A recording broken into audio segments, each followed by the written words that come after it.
Assalamualaikum warahmatullahi wabarakatuh. Halo semuanya, kalian di sini bersama dengan saya Muhammad Fatahillah. Nah, kalian pernah nggak sih merasa nggak didengarin saat lagi ngomong atau kesulitan untuk mengungkapkan perasaan kalian ke orang lain? Terus udah ngobrol panjang lebar, ternyata orang yang kita ajak ngomong malah nggak ngerti apa-apa yang kita omongin. Nah, kalian ingin tahu solusinya? Tetaplah bersama saya dengan melewati video ini. I stood there for a half an hour admiring this beautiful machine.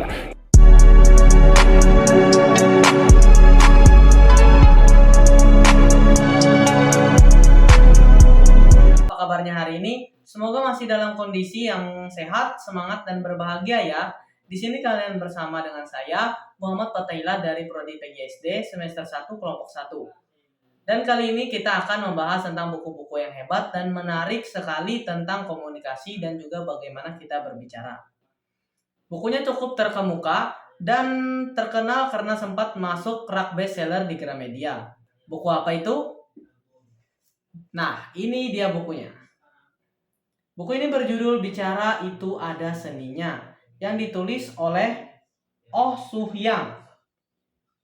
Nah, buku ini memiliki ada 238 halaman dari yang saya baca itu, dan ada 5 bab ada 5 bab yang akan dibahas oleh buku ini. Nah, kenapa saya memilih untuk mereview buku ini? Karena buku ini itu sangatlah relate dengan kehidupan kita, di mana banyak orang yang takut berbicara dan ada bahkan yang bicaranya itu tidak nyambung gitu. Nah, bagaimana cara mengatasi dan solusinya ya adalah dengan membaca buku ini. Itulah alasan saya kenapa saya ingin membaca buku tersebut, karena buku ini sangat relate dengan kehidupan kita. Nah, setelah saya membahas buku ini yang ditulis oleh buku Oh Soo-hyang.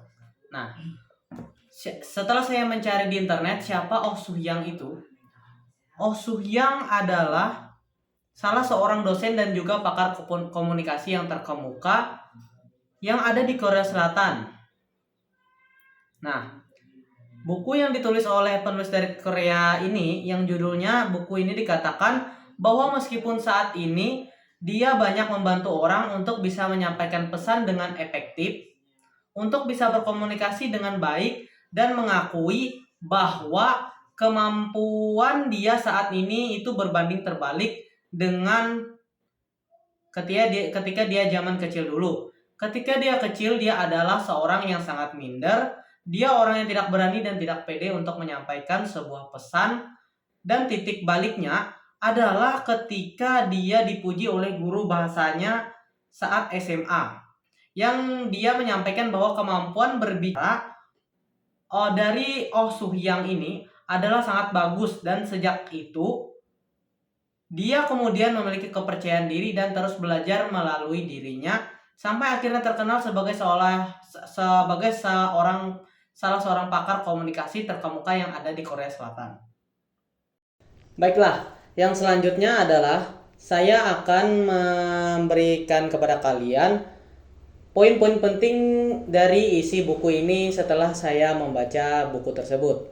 Nah, buku ini yang pertama poinnya adalah 1. Kesan yang baik di mana saat kita berbicara harus sopan dan juga menarik, dan tidak terpaku hanya dengan mengenai diri kita, namun juga menanyakan tentang orang lain jika berbicara berhadapan dengan orang lain. Karena bicara itu apabila menunjukkan kesan itu menunjukkan karakter kita ke orang lain, bagaimana diri kita, padahal kita tidak pernah bertemu dengannya sebelumnya sehingga ia dapat menilai. Nah, jadi seperti itu. Kita tidak boleh hanya berbicara hanya mengenai diri kita sendiri. Kita harus bertanya tentang orang lain, seperti apakah orang lain tersebut. Nah, maka pembicaraan akan menjadi lebih menyenangkan. Dan poin yang kedua adalah berbicara secara logis. Nah, buku ini menceritakan bahwa pembicaraan itu kita harus masuk akal dan dimengerti orang lain. Dimana kita juga harus sering melatih logika berbicara dan mempunyai alasan terhadap pembicaraan kita. Dan jangan juga pembicaraan kita melenceng jauh dari topik yang seharusnya kita bicarakan. Pembicaraan kita harus tetap bersambung, berbobot, dan kita juga harus menunjukkan sikap kita dalam berbicara logis. Karena mempengaruhi penilaian orang terhadap kita. Dan tentunya gunakan bahasa yang mudah dimengerti agar orang lain dapat mengetahui topik yang kita bicarakan. Nah, jadi pada poin yang kedua ini, setelah saya rangkum tadi, pada poin kedua ini bahwa kita itu tidak harus berbicara secara logis dan jangan jauh dari topik yang seharusnya kita bicarakan. Misalnya kita membicarakan tentang kesehatan. Kita harus fokus pada kesehatan tersebut dan jangan jauh melenceng dari topik pembicaraan yang telah kita mulai. Jadi seperti itu. Nah, terus gunakan bahasa yang mudah mengerti agar orang lain dapat mengetahui topik yang kita bicarakan. Nah, bahasa yang mudah dimengerti ini kita jangan menggunakan bahasa yang yang kaku dan harus kayak menghidupkan suasana dari pembicaraan kita agar dapat mudah dimengerti orang lain. Nah, selanjutnya yang ketiga adalah bercerita atau disebut storytelling.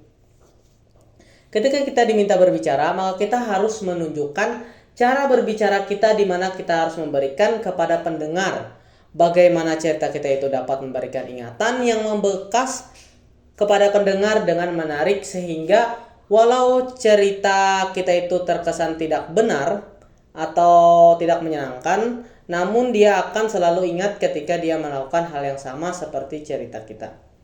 Bercerita juga harus memiliki tema, menonjol agar bias dan mudah diingat. Nah, dan selanjutnya adalah memasukkan konflik suatu permasalahan dalam cerita kita itu seperti apa, dan harus memiliki suatu permasalahan yang ada dalam cerita kita tersebut. Dan yang selanjutnya adalah simpati. Cerita itu harus terkesan terkenal dan familiar. Jadi saat kita bercerita itu kita itu harus kita harus pokoknya harus dengan cerita yang berkesan terhadap para pendengar atau lawan bicara kita. Selanjutnya adalah solusi. Nah, jadi saat kita bercerita, kita harus memiliki solusi karena saat ada suatu permasalahan juga tentu saja ada solusinya. Nah, solusi itu adalah jalan penyelesaian dari konflik dari suatu cerita yang kita bawakan. Kenapa harus ada solusi? Ya tentu saja harus ada solusinya karena kan ada permasalahan yang kita bicarakan ini. Nah, seperti itu. Nah, poin yang keempat yang akan saya jelaskan adalah takut bicara. Nah, hal ini disebabkan berbagai faktor, salah satunya adalah trauma berbicara. Nah, dijelaskan di buku ini ada 2 tokoh yang akan dijelaskan mengenai takut bicara ini. Nah, salah satu faktornya kan adalah trauma berbicara. Buku ini menceritakan pria yang hebat dalam bisnis namun tidak ada kecakapan dalam menerjemahkan presentasi dari hasil kerjanya ke depan banyak investor sehingga berpengaruh ke perusahaan tempat dia bekerja. Nah, contohnya yaitu adalah Presiden Barack Obama yang minder dan diejek karena dia adalah anak blasteran namun kecakapannya dalam berbicara membuat dia semangat. Lalu selanjutnya adalah Steve Jobs. Salah satu anak di sekolah, dia merasa takut dan minder karena dia adalah anak adopsi, dia jadi hancur hidupnya dan memilih jalan yang belum pasti saat itu. Seperti berbisnis komputer, namun seluruh itu dia jadikan batu loncatan untuknya mampu menjadi orang yang sukses. Dan mampu berbicara di depan banyak orang yang dia mampu mempresentasikan produk yang ia buat dan ia bawa ke depan konsumen. Nah, di sini kita harus kuat dan membuang seluruh trauma dan ketakutan kita agar terus melangkah menjadi lebih baik dan agar mampu berbicara di depan orang banyak. Nah, itu tadilah poin-poin yang telah saya sampaikan kepada kalian. Walaupun sebenarnya masih ada banyak lagi poin yang harus saya sampaikan, tetapi 4 poin itu saja dahulu yang akan saya sampaikan. Selanjutnya saya akan menarik kesimpulan dari video ini. Dari video ini dapat disimpulkan ada 4 poin yang harus kita pahami dan dimengerti agar dapat menjadi orang yang memiliki seni dalam berbicara. Ya, memiliki gaya seni berbicara yang hebat lah, baik gitu. Nah, ada 4 poin tadi, yaitu kesan yang baik saat kita berbicara secara logis, bercerita atau storytelling, dan yang terakhir adalah jangan takut berbicara.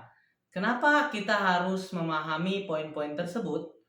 Karena dengan memahami poin-poin tersebut, kita akan memiliki gaya berbicara yang levelnya lebih tinggi lagi, dan akan menjadi orang yang hebat lah mungkin dalam berbicara gitu.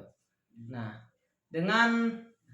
karena di dunia ini jika gaya berbicara kita kurang, maka akan dinilai oleh orang-orang, wah ternyata dia ini berbicaranya seperti ini gitu, tidak menarik dan sangat membosankan. Nah, karena itulah dengan membaca buku ini, bicara itu ada fungsinya, ada seninya. Nah, kita akan menjadi orang yang levelnya lebih tinggi lagi daripada sebelumnya. Maka dari itu, semoga video ini dapat kalian pahami dan poin-poin tersebut dapat kalian terapkan dalam kehidupan sehari-hari kalian agar lebih bermanfaat dalam kehidupan ini.